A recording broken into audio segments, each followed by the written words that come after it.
నమస్కారం.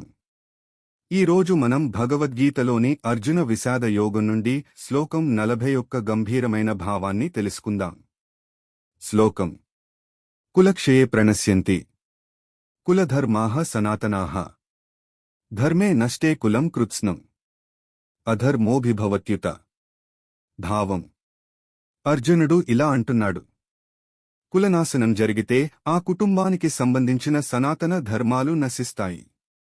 ధర్మం నశించినప్పుడు మొత్తం కుటుంబం అధర్మం చేత ఆక్రమించబడుతుంది. వివరణ: ఇక్కడ అర్జునుడు కుటుంబ ధర్మాల ప్రాముఖ్యతను వివరంగా చెబుతున్నాడు. ఒక కుటుంబం నిలబడేది సంప్రదాయాలు, విలువలు, ధర్మం వల్లే. అవి నశిస్తే సమాజంలో అధర్మం పెరుగుతుంది. అర్జునుడి భయం కేవలం యుద్ధం గురించేగాక, సమాజపు విలువలు నశించిపోతాయనే ఆందోళన. ఇది మన జీవితానికి ఇచ్చే సందేశం. కుటుంబ విలువలు కాపాడుకోవడం చాలా ముఖ్యమైనది. ధర్మం ఉన్నచోటే శాంతి, సుఖం ఉంటాయి. అధర్మం మొదలైతే సమాజం మొత్తం ప్రభావితమవుతుంది. అర్జునుడి ఈ ఆలోచనలు మనకు కుటుంబం మరియు ధర్మం యొక్క విలువను గుర్తుచేస్తాయి.